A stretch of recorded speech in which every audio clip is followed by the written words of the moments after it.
Well, there's the race circuit. It goes in an anti-clockwise direction. The lap record was held by Craig Lowndes last year. It's 1 minute 12.9 seconds, an average speed of 153 kilometres an hour. You see there, the back straight is really quick, just under 260 kilometres an hour. And that fast left-hander at the end there is the 5th gear corner. So it's quite exciting to watch. Let's take a look at the grid now. As I said, well, Greg Murphy was there. He's not anymore. I'll tell you more about that in a second. Glenn Seton is now off the front row. He is the only man on the front row. Larry Perkins and John Bowe share the second row. Third row of the grid is Alan Jones and Wayne Gardner. Fourth row of the grid is Peter Brock and Mark SKAIFE. Row 5 on the Shell Helix grid, Tony Longhurst, and well done to Mark Larkham. He's excited about being there. Row 6, Russell Ingall and John Faulkner. Row 7 is Dick Johnson and Steve Ellery. Row 8, Mark Paul and Trevor Ashby. The 9th row is Stephen Richards and Terry Finnegan. Row 10, Steve Johnson and David Parsons. Row 11 is Alan McCarthy, Darren Hossack. Row 12, Malcolm Steniken and Peter Lawrence, the last man. The cars are cruising round on what really is their second warm-up lap. It was unbelievable. Greg Murphy went to crawl off on his original warm-up lap and some major problems with the car. Perhaps a gearbox problem, Barry, or something, I'm not quite sure. Let's go down to the pits. We think we have Mark Osler with Greg Murphy. Well, I'm here with poleman Greg Murphy. And Greg, you came back with a big lump of aluminium gearbox casing in your hand. It looks like the transmission's blown up. Yeah, I think it's the diff housings somehow exploded. I'm not sure if I did something wrong or what, but there wasn't much left of it. I don't know what's going on with you in 1997. Did you run over a black cat or something? I must have run over a black cat, broken a mirror and walked under a ladder at the same time or something, I'm not sure. Can the boys get it fixed for heat too? Yeah, no problem. You know, it's just take off bits, you know, to take the parts off that are broken and put some new ones back on. But, you know, it's a long way from the back of the grid. But the car's very good, it's fast, everything was working well in the warm-up this morning, and obviously yesterday it was sensational to drive, and yeah, the black cat's struck again, so I'm not sure. Best of luck, Greg. Thanks, mate. Well, sad situation there for Greg Murphy. We get ready, we've got green light. Race 1, round 3 of the Shell Australian Touring Car Championship is underway. Seton got away to a great start. He was the only man off the front row. Have a look at Alan Jones up the inside. Oh, one of the Castrol Commodores there, locking everything up. It looked like Perkins. We go on board now with Dick Johnson in the Shell Helix Falcon. He's looking for an inside run. Cars are scattering everywhere, but John Bowe has been the big winner. Yeah, John Bowe and SKAIFE up into third place in front of Larry Perkins. Russell Ingall's made up some ground there already, the enforcer, or should I say. Alan Jones has seemed to have drifted back a long way. He is, he may be in some problems. He seems to be travelling very slowly. If you see the front air dam of Jonesy's car, it looks like he's hit somebody up the back or somebody's pushed him into someone. Oh, what a tragedy. That is a real shame, because out of the 11 races so far this year, including Indy and the AGP, Alan Jones has finished every one, but he's not going to finish this one. That's so sad for Jonesy, you know, because Komatsu and Pertek have got really good sort of coverage on his car this year and had really good air time, and I feel sorry for Jonesy. He's doing it hard. Let's go back up the front. It is the number 30 Ford Credit Falcon of Glenn Seton leads John Bowe. It's quite interesting to see these two up the front, because both of these guys won a race here last year at the Sandown round. Seton is the man in the front at the moment. It's on board with... what do they call him? The baby-faced assassin. Yeah. Glenn Seton hard at work, and the Ford Credit Falcon has a quick look in the mirror to see where JV is. Yeah, I spoke to him this morning, and he said that he's really pleased with the setup of his car and was really looking forward to the race. And with the tragedy of poor old Murphy going out, I would say that Glenn Seton would be feeling quite a happy chappy at the moment. He was looking quite frantically up in his mirrors to see how far John Bowe was behind. It's great to see Mark SKAIFE up there in third position. This is SKAIFE's return run. He missed the last round at Phillip Island, and he also missed Indy Carnival on the Gold Coast. He is looking for a good run here to try and grab some sponsorship. Well, there's no doubt he's really determined, SKAIFE, and when you look at the way he's been sort of really so serious and so sort of heavily intent on getting the car right in the past 2 days, you know, it would be really nice for him to get a good result. Well, there's the Shell Helix race score for you. The top 10, Stephen Ellery up there in 10th position. Let's go down to the pits. Here's Mark Osler on Alan Jones. Yeah, apparently Jonesy got squeezed in that real push into the first corner. He's damaged the car, tried to limp it up the back straight, but I've just spoken to his team engineer, Jimmy Stone, and he's decided to park it for this first heat, and he's very, very disappointed, I can tell you. Glenn Seton completes the second lap. He has got around about a second gap over John Bowe, and there is the shot of Alan Jones' Komatsu Falcon. Yeah, that's a real shame for him. It's the other thing is he can't limp it back to the pit, so it doesn't give his guys much time to get the thing sorted out for race 2. Like I was saying earlier, Barry, he's been so consistent this year. He got 3/5 at the opening round of the championship at Calder. Last time at Phillip Island, he got 2 6ths and a 3rd. He's currently 3rd in the championship, and that's going to hurt his chances now.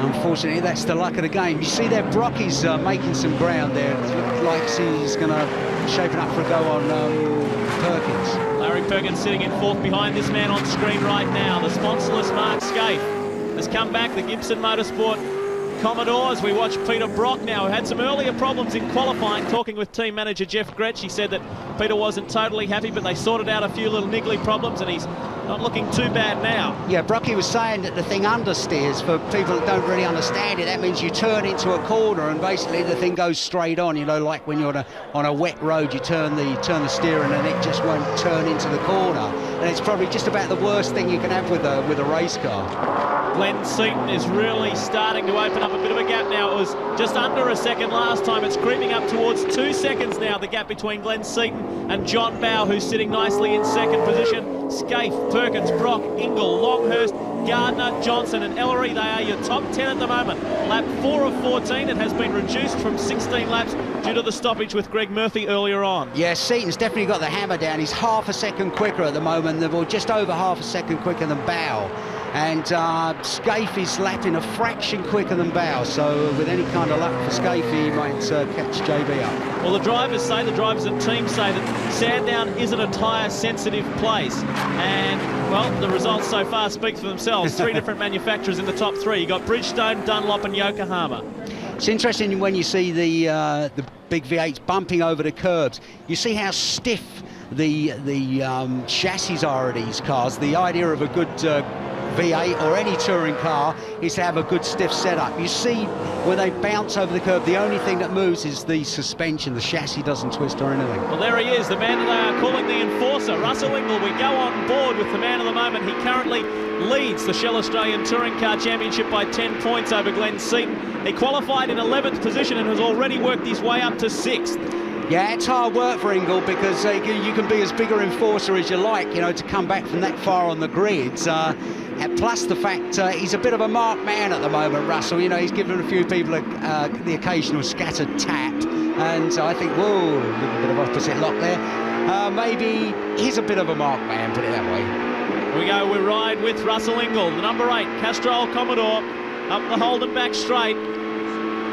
Now this is you look at this fast left-hander at the end here. This one is just back one gear there, just to keep the thing on the power in case you get it sideways and need to correct it. But very, very fast corner. Tony Longhurst, Wayne Gardner in behind Russell Ingall, giving him a bit of a hurry along.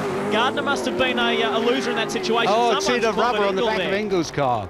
Yeah, with Ingall this weekend, nobody can really understand what's been the problem. He's just can't get his car sorted out. Yet again, an understeer problem, and it's a bit of a shame, you know, because it's stuck him back in the field, and it kind of, although it's exciting for the championship, it's very demoralising for Russell. Dick Johnson's done well. He's up from 13th up into 9th position. We have a look here at Larry Perkins and Peter Brock really starting to turn it on now. Brocky has won 9 Sandown 500s in his racing career. 7 of them were in a row between 1974 and 1981. He's a master here at Sandown. Well, yeah, you know, but the point is, when you get 2 guys like Brocky and Perkins together, you know, 2 of the most experienced racers out there, to find a way past Larry, you know, Brocky ain't going to find it that easy. That's my opinion anyway. It's pretty good on the brakes, Brocky. Lap 6 of 14, time is ticking on. We watch now Peter Brock, the 05 Mobile Commodore. SKAIFE just up there in the distance. It's only a couple of seconds difference between these guys. Seton has now got a 2.09 second lead over John Bowe, so that's remained fairly consistent. And is still lapping consistently. There hasn't been a lap in the race yet that Seton hasn't been the quickest. And, you know, he said he was happy with his car, but, you know, he must have it absolutely spot on. Down to the pits, here's Mark Osler. been talking to the Castrol team about the setup on Russell Ingall's car. He really was struggling. They threw 1,000 different setups at it in practice and couldn't get the car to work. But just after the warm-up this morning, they tried a couple of other things, and Russell found it much more to his liking. His times are competitive, as you can see. He's pushed his way through from 11th on the grid up to 6th, so he's really on a move, and he could pick up a good position today. Well, that's what I was saying, Mark. You know, that it's so funny. You know, I couldn't make out what they got into the magic box and found something good, because they were clueless at the end of the day yesterday. And particularly when you come straight out of Phillip Island, where they were so dominant, and then to end up 11th on the grid, it's a tough science. That's racing. Just got a quick glimpse of Russell Ingall. There he is coming up over the rise. The yellow strip across the windscreen. A little bit behind Peter Brock as he comes through. And fast left-hander. Then the change of direction. He is hunting Larry Perkins, but everything is remaining as is at the moment. Nobody's really gaining on anyone. Your top 10 at the moment: Seton, Bow, SKAIFE, Perkins, Brock, Ingall, Longhurst, Gardner and Johnson. Still remains the same. It'll be interesting to see, Lee, you know, as the day progresses, getting a bit sideways there, as the day progresses, the temperature's coming up and up and up, and traditionally the Bridgestone tyres have been the best in the high temperature. Although, having said that, the new Dunlops that are made in England now have been getting better and better. Well, as we were saying earlier on, you couldn't ask for more evenness, if you'd like to put it like that. The three different manufacturers in the top 3 positions. Larkham not too far behind. Have a look at John Faulkner up the inside of Mark Larkham. Yeah, Larkham must have some kind of problem, because in the last 2 laps he's been dropping back further through the field, and you see that even there on acceleration it seems like the car's losing out. Look, they're pulling out an arm and a leg on him. Well, Barry, no disrespect to Mark Larkham or the Mitre 10 team as we go on board with John Faulkner. Doesn't matter where he is so long as he finishes. He's had such bad luck. Well, yeah, you know, Greg Murphy was talking about bad luck, but I can't imagine anybody could get any worse luck than Mark Larkham. So there's John Faulkner there. You see how close, he's sitting very, very close to the wheel. That's more a sort of an American kind of NASCAR position in a touring car. Well, John Faulkner is a NASCAR specialist. He drives a Chevy Monte Carlo in the Australian Super Speedway Championship.